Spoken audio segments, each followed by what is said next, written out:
السلام علیکم ورحمۃ اللہ وبرکاتہ۔ الحمد للہ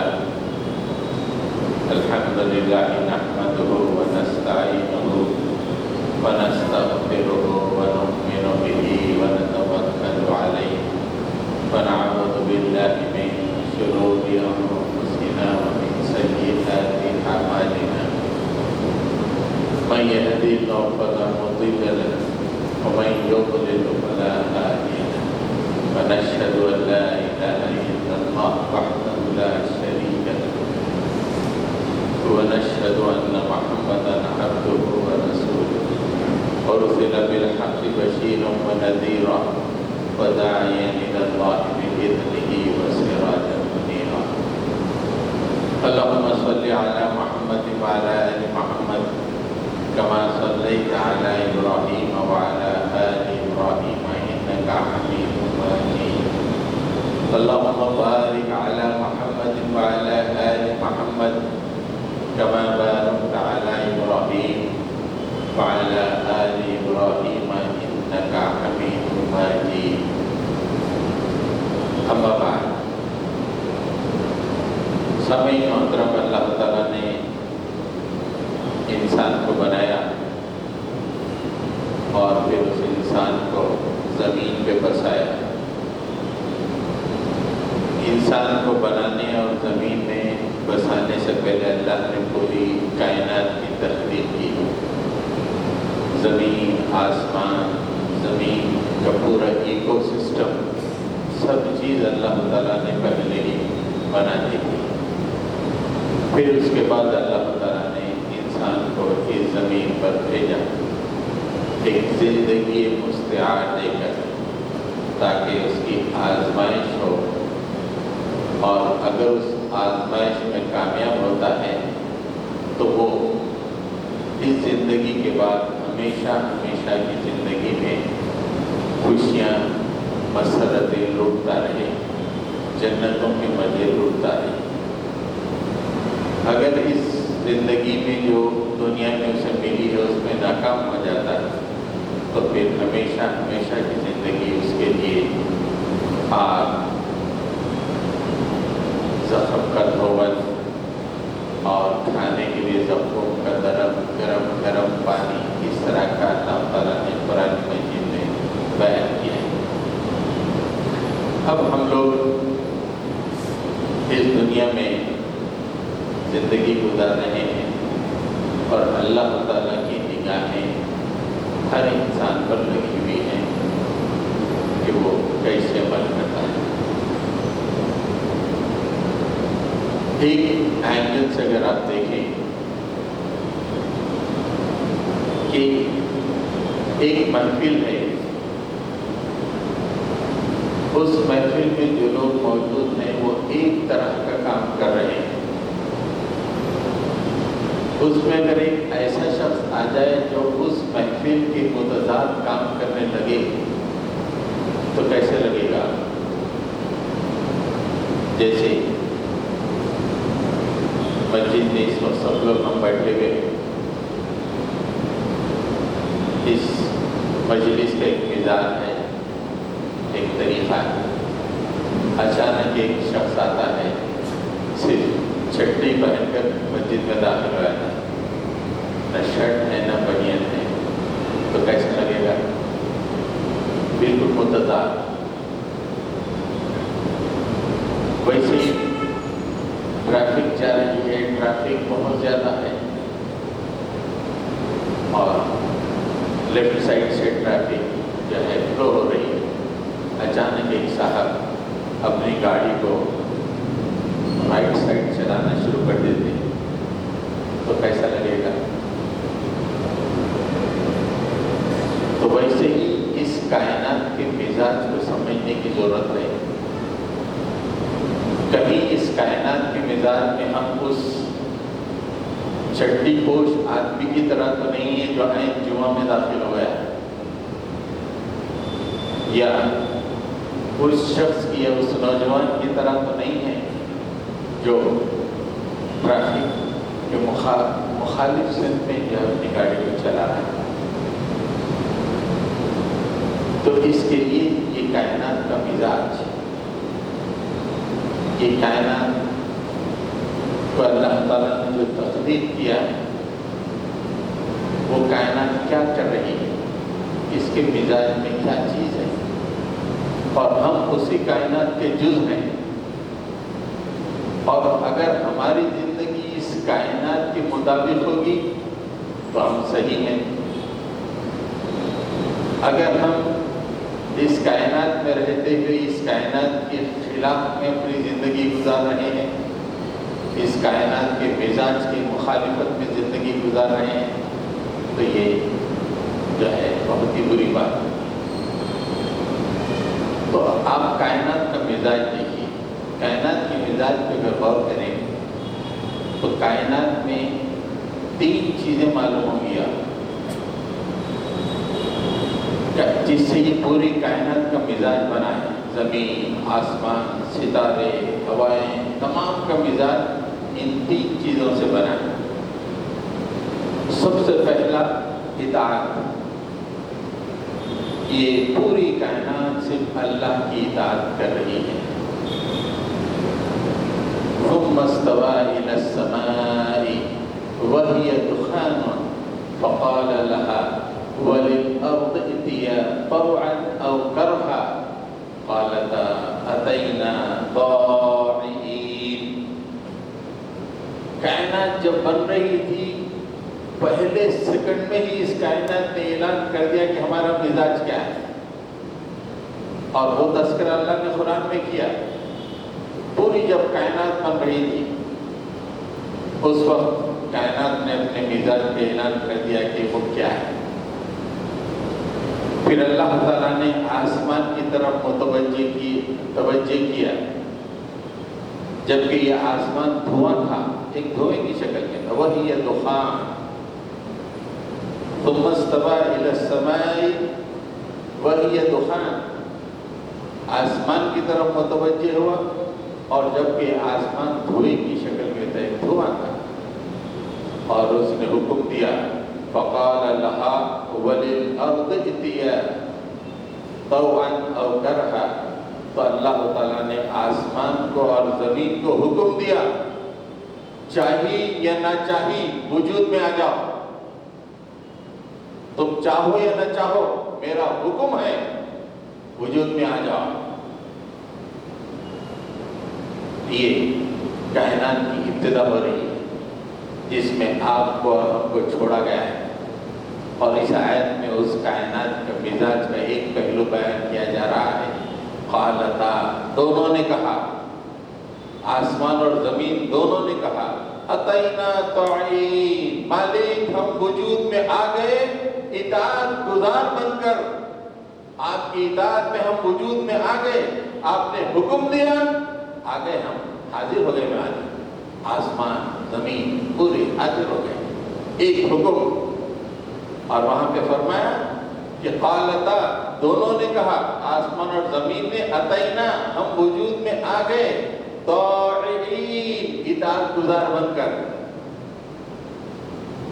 تو اس پوری کائنات کی، جو پوری کائنات کا مزاج ہے، آسمان کا، زمین کا، ستاروں کا، سورج کا، چاند کا، ہواؤں کا، پانی کا، جو جو چیزیں اس کائنات میں آپ کو ملیں گی، ہر چیز اللہ کی اطاعت کر رہی ہے، اور اس کا وجود کی ابتدا ہی اطاعت سے شروع ہوئی، اور انتہا بھی اللہ تعالیٰ حکم دے کے بکھر جاؤ، اطاعت میں پوری دنیا تباہ ہو جائے گی۔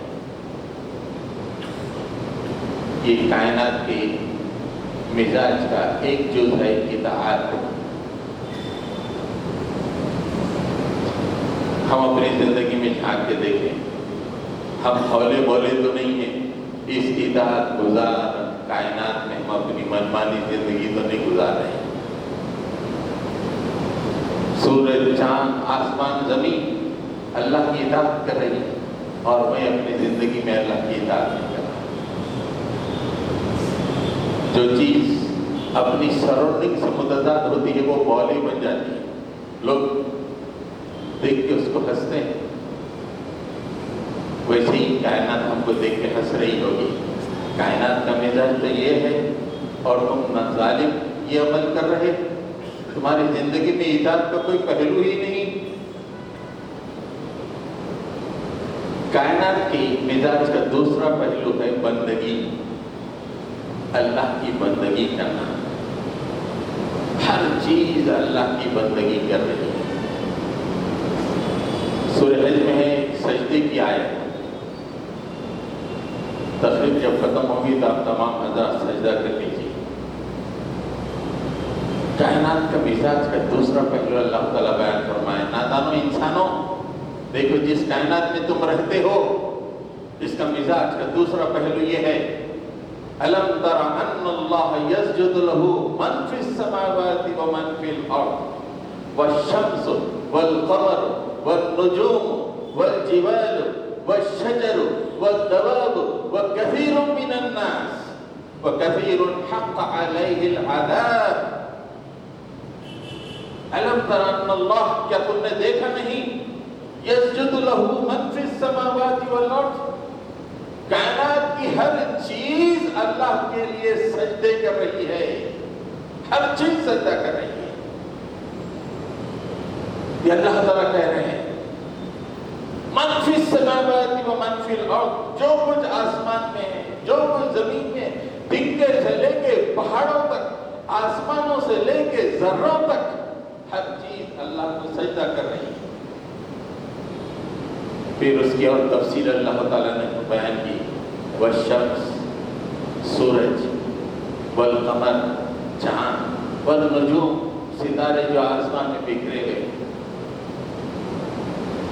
اس کے بعد والشجر، والجبال، پہاڑ، بڑے بڑے پہاڑ، چھوٹے بڑے تمام پہاڑ، والشجر، جتنے پیڑ ہیں پیرینیل اور ہمیشہ رہنے والے، سال میں ایک چھوٹا سا پودا اگ کے ختم ہو جاتا ہے، وہ بھی لمبی عمر پانے والے پودے بھی، پورے پودے، اور انسانوں میں سے اکثریت اور وہ لوگ جن پہ اللہ کا فیصلہ چسپاں چکا ہے، سب اللہ کے سامنے سجدہ ریز کرتے ہیں۔ یہ کائنات کا مزاج ہے، ہر چیز اللہ تعالیٰ کی لیے سجدہ کر رہی ہے، اللہ تعالیٰ کی بندگی اور عبادت بجا لانے۔ ہمارا حال یہ ہے، جمعہ کو بھی بڑی مشکل سے مسجد کو بکراہیت حاضری ڈال لو، بس کسی نے کہہ دیا 3 جمعہ آتا ہے کنٹینیو 20 ہو گئے تو آدمی کافر ہو جاتا ہے، اس لیے 2 جمعہ چھوڑ کے 1 جمعہ آ جاؤ۔ مسجد سے کوئی تعلق نہیں۔ کیسا باولا ہے وہ، کیسا دیوانہ ہے وہ جو اس کائنات کے مزاج سے متضاد اپنی زندگی گزار رہا ہے۔ اللہ کے لیے کوئی سجدہ نہیں، اللہ کے لیے کوئی عبادت نہیں۔ سورہ نور میں اللہ تعالیٰ نے فرمایا أَلَمْ تَرَ أَنَّ اللَّهَ يُسَبِّحُ لَهُ مَنْ فِي السَّمَاوَاتِ وَالْأَرْضِ وَالطَّيْرُ صَافَّاتٍ وَكُلٌّ قَدْ عَلِمَ صَلَاتَهُ تَسْبِيحًا۔ کیا تم نے نہیں دیکھا ہے نبی، اے قرآن کے قاری، کہ آسمان اور زمین کی ہر چیز اللہ تعالیٰ کی تسبیح بیان کر رہی ہے؟ ہم خاموش بیٹھے ہوئے ہیں، یہ پتھر اللہ تعالیٰ کی تسبیح بیان کر رہا ہے، یہ گلاس کا پانی اللہ تعالیٰ کی تسبیح بیان کر رہا ہے، ہر چیز اللہ تعالیٰ کی تسبیح بیان کر رہی ہے۔ آسمان اور زمین میں جو کچھ ہے یہ اس کی بندگی کا معاملہ ہے۔ اور وہ پرندے جو آسمانوں پر پر پھیلائے اڑ رہے ہیں، کبھی دیکھا نگاہ اٹھا کر؟ اور اللہ تعالیٰ نے جو بات فرمائی کُلٌّ قَدْ عَلِمَ صَلَاتَهُ وَتَسْبِيحَهُ، کائنات کی ہر چیز اپنی نماز کو جانتی ہے اور اپنی تسبیح کو جانتی ہے، اور نماز نہیں جانتا تو میاں بھائی نہیں جانتا۔ کائنات کی ہر چیز صلاتہ، اپنی نماز جانتی ہے۔ مسلم باپ کے پیٹ میں پیدا ہوا، مسجد میں آ کے نماز نہیں پڑھتا، نالائق اور نادان، اس کائنات کے مزاج سے متضاد، اس کا بالا پن دنیا دیکھ کے سمجھ رہی ہوگی کہ کتنا باولا ہے یہ، کہ ہر چیز اللہ کو سجدے کر رہی ہے، ہر چیز اپنی نماز پڑھ رہی ہے، اور یہ نالائق نہ مسجد کو کہتا ہے کہ میں مسلمان ہوں، نہ مسجد پہ جاتا ہے، نہ نماز پڑھتا ہے۔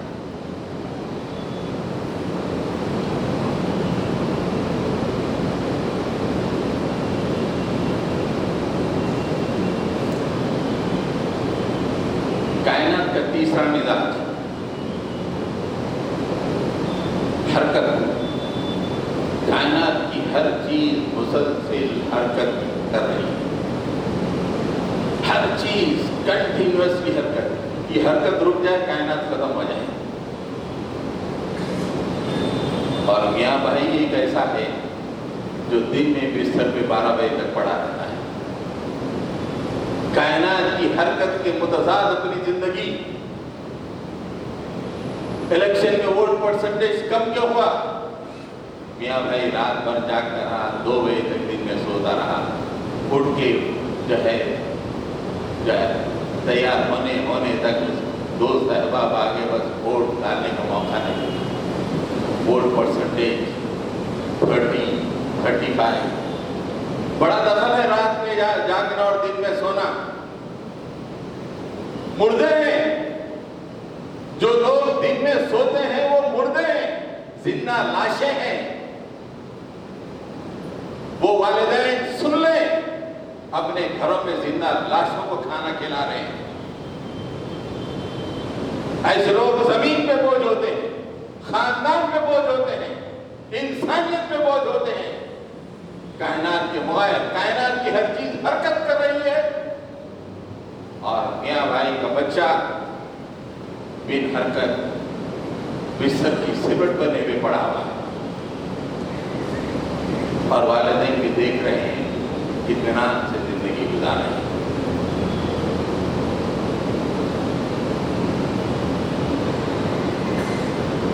کبھی ایسے بچے پیدا ہو جاتے ہیں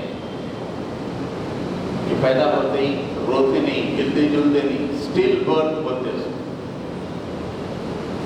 یہ بڑے ہو کے اسٹل برتھ کے جیسے ہوتے، روتے نہ کرتے، ڈاکٹر پریشان رہتا، رلانے کی کوشش کرتے، ہلتے نہ جلتے، ماں باپ کے لیے زندگی بھر بوجھ خدمت کرنا پڑتا ہے۔ اور یہ بچے بڑے ہو کے اسٹل برتھ کے نمائندے بن گئے، مثال دے رہے ہیں، زندہ لاشیں۔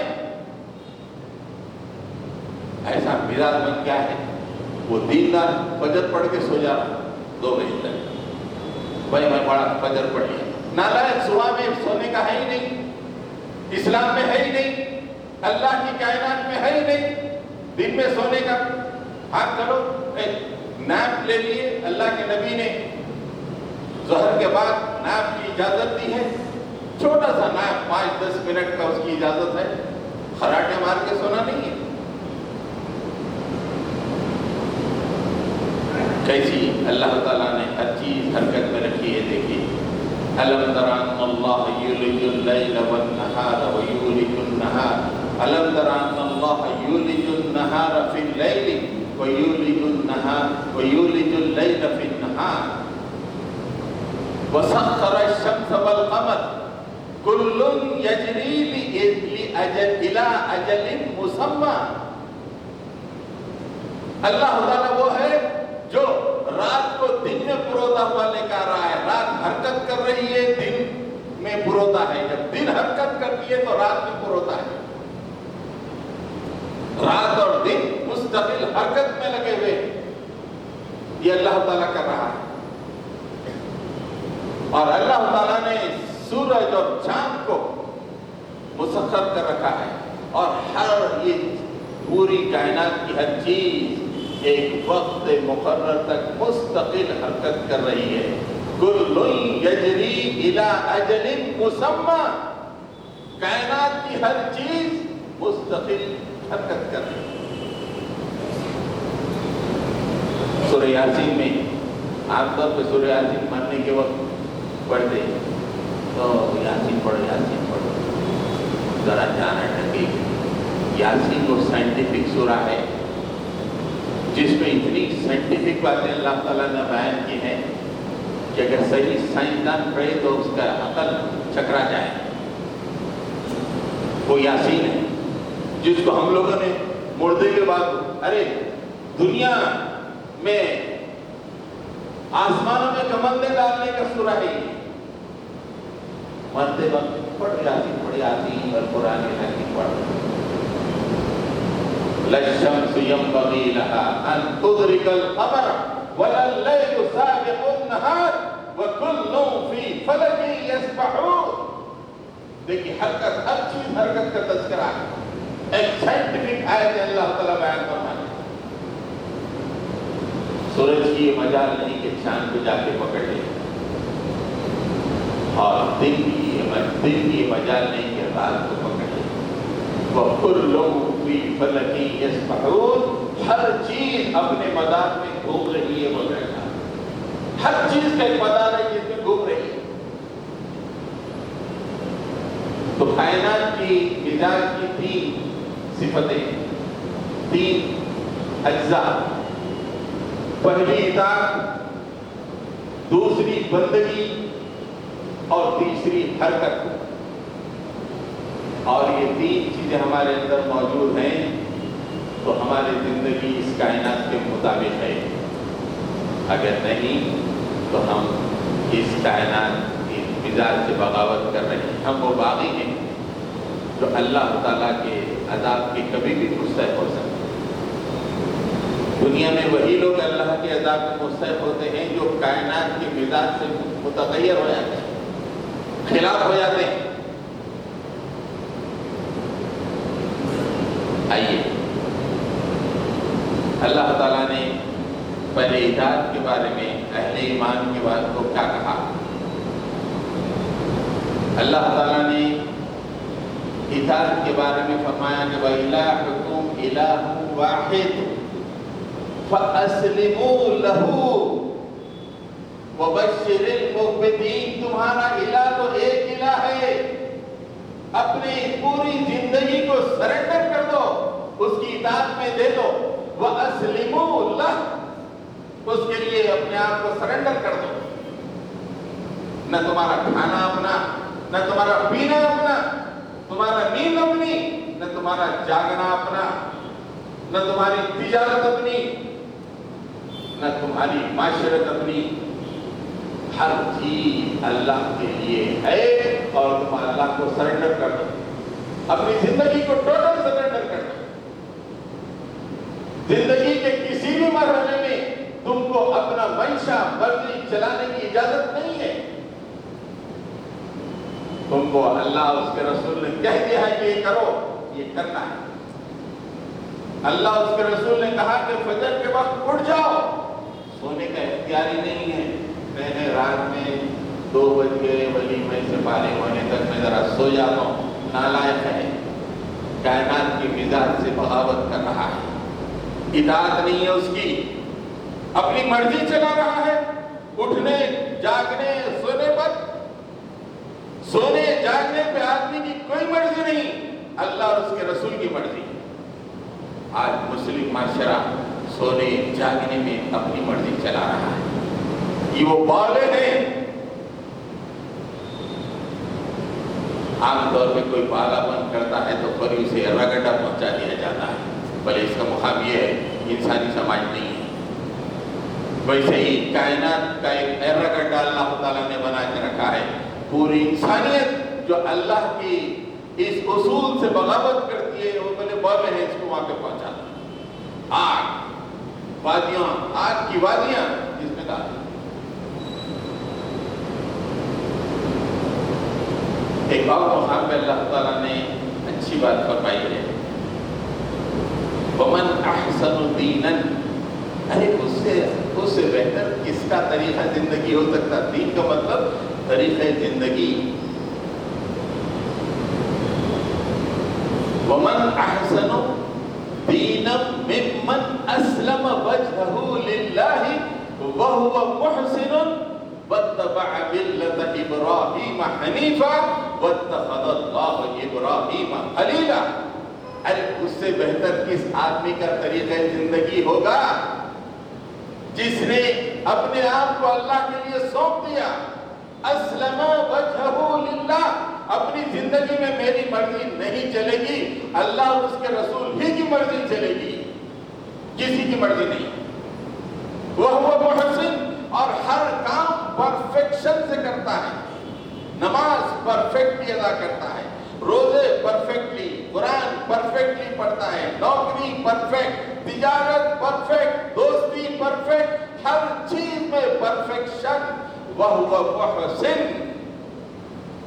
احسان کی منزل میں اپنے اعمال ادا کرتا اور اپنے والد ابراہیم کے طریقے پہ چلتا ہے، ابراہیم کے طریقے پہ اپنے وَاتَّبَعَ مِلَّةَ إِبْرَاهِيمَ حَنِيفًا۔ اور ابراہیم کون تھا؟ اللہ تعالیٰ نے فرمایا کہ ان کی زندگی ہماری کائنات کی اتنی مطابقت رکھتی تھی کہ ہم زمین کو ان کو اپنا دوست بنا لیا۔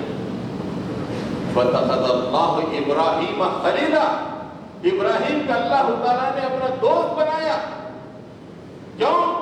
ان کی پوری زندگی کائنات کے مزاج کے مطابق، ایک لمحہ انہوں نے زندگی سے بغاوت، کائنات سے بغاوت نہیں کی، ایک لمحہ ہمیشہ اللہ کے لیے اپنے آپ کو، یہاں تک کہ اللہ نے خواب دکھایا اس کو بھی پورا کرنے کے لیے اتر گئے۔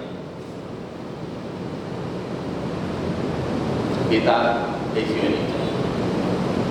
پھر اس کے بعد بندگی کے بارے میں اللہ تعالیٰ نے تو کہا ہے، اِنَّا أَنزَلْنَا إِلَيْكَ الْكِتَابَ بِالْحَقِّ فَاعْبُدِ اللَّهَ مُخْلِصًا لَهُ الدِّينَ۔ قرآن کیوں نازل کیا گیا؟ قرآن کیوں نازل کیا گیا؟ اللہ تعالیٰ نے فرمایا کہ ہم نے اس کتاب کو اے نبی آپ کی طرف حق کے ساتھ نازل کیا ہے، فَاعْبُدُ اللَّهَ، تاکہ تم اللہ کی عبادت کرو۔ عبادت اللہ کے حکم کو مطابق زندگی گزرے، وہی عبادت۔ مخلص اللہ الدین، اپنی پوری زندگی کو اللہ کے لیے خالص کر لینا۔ زندگی کے کسی مرحلے میں بیگم کو دیکھ کے دل بھڑبڑایا، اللہ کے قانون کو توڑ دیا، ایسا نہیں ہوتا۔ بچوں کو دیکھ کے دل بھڑبڑایا، اللہ کا قانون توڑ دیا، ایسا نہیں ہے۔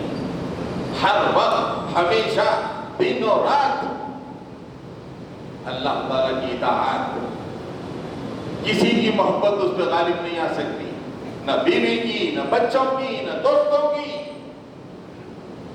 اللہ تعالیٰ ایسی بندگی، اپوٹ بندگی، ان اڈلٹریٹڈ بندگی کا مطالبہ کرتے ہیں کہ یہ بندگی لے کے آؤ،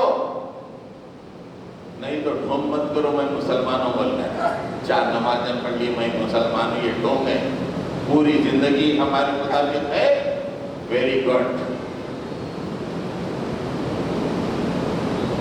حضرت گرامی، اب تیسری جو اہم ترین بات ہے کائنات کی مزاج کے بارے میں، وہ ہے حرکت۔ حرکت آدمی کو کرتے رہنا چاہیے۔ جو آدمی حرکت نہیں کرتا وہ زندہ لاش ہے، مردہ ہے۔ حرکت کرنے، حرکت میں تو خالی چلنا پھرنے نہیں، حرکت اللہ اور اس کے رسول کے مطابق حرکت ہونا چاہیے، اسے حرکت کہتے ہیں۔ میں چل رہا ہوں نا، واکنگ کو جا رہا ہوں نا، شام میں دعوت کھانا ہے، ذرا واکنگ کر لو، یہ حرکت نہیں ہے۔ حرکت اللہ اور اس کے رسول کے منشا کے مطابق حرکت، اسے حرکت کہتے ہیں۔ حرکتیں 2 طرح کی ہوتی ہیں، ایک پازیٹیو حرکت، ایک نیگیٹو حرکت، مثبت حرکت، منفی حرکت۔ منفی حرکت آدمی کو دوزخ کی طرف لے آنے والی، مثبت حرکت آدمی کو جنت کی طرف لے جانے والی۔ تو اہل ایمان جو زمین پوری زندگی اسے جو ملتی ہے، لائف ایکسپیکٹنسی کے حساب سے اپنے ہندوستان میں 72 ایئرس، یہ پوری زندگی میں 4 طرح کی حرکتیں ہونی چاہیے، 4 طرح کی۔ اگر یہ 4 طرح کی حرکتیں نہیں ہیں، اس کیا ایمان ناقص، 4 طرح کی حرکتیں، اس کی بندگی ناقص، اس کی اطاعت ناقص. 4 طرح کی حرکتوں میں سب سے ٹاپ قسم کی حرکت ہے اللہ کے لیے حرکت کرنا. اللہ کی دین کے لیے حرکت کرنا یہ سب سے ٹاپ قسم کی حرکت ہے. آج آپ اور ہم مسلمان اس لیے ہیں کہ صحابہ کرام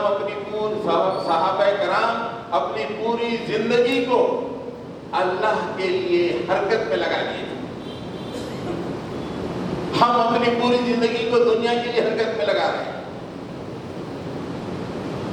زندگی میں چند لمحے چند گھنٹے اللہ کے حرکت میں نہیں ملیں گے. ہماری زندگی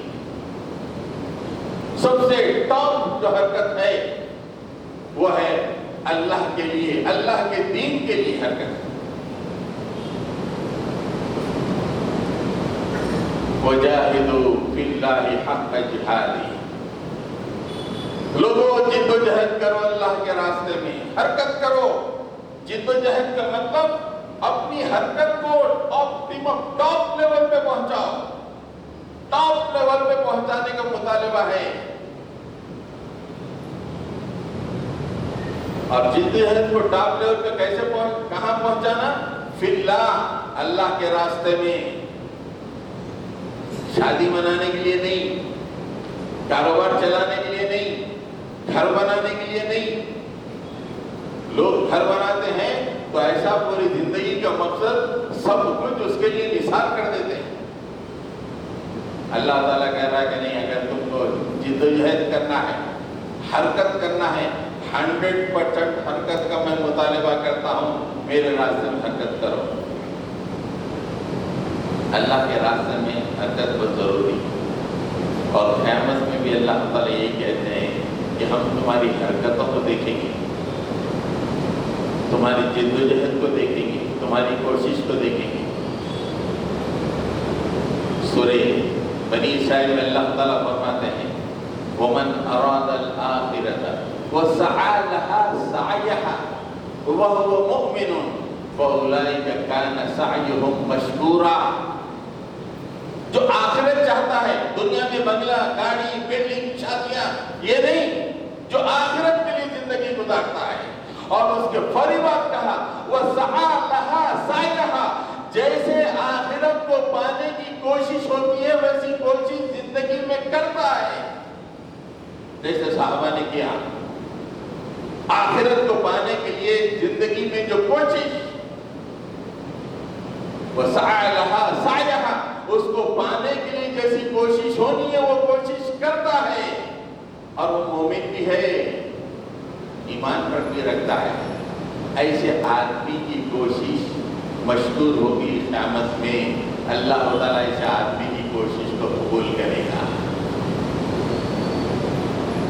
پوری زندگی چھوڑیے، فجر سے لے کے اب تک یہ 7 گھنٹے کا جائزہ لے کے دیکھ لیں، مسجد میں بیٹھے ہوئے ہیں، کتنی کوششیں بھی ہیں اللہ کے راستے میں. جبکہ طاغوت اسلام کو کچلنے کے لیے صبح شام کوششیں کر رہا ہے. ہم نے یہ صبح جو کہ جمعہ عید المومنین، صبح سے لے کے آج تک جمعہ تک کتنی کوششیں کی اللہ کے لیے. اس سے پتہ چل جائے گا کہ ہماری زندگیوں کا رخ کدھر ہے. ہم ایسا لگ رہا ہے کہ زمین پر اس کائنات کے مزاج سے بغاوت کرنے کی کوشش کر رہے ہیں.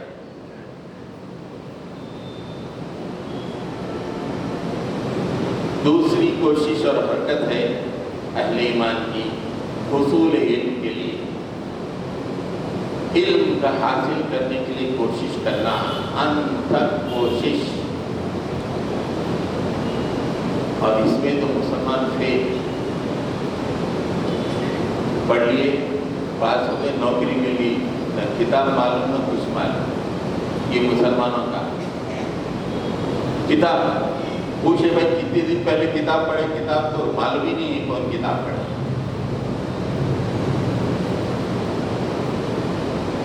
ایسی قوم کے پیٹ میں بچے پیدا ہو رہے ہیں.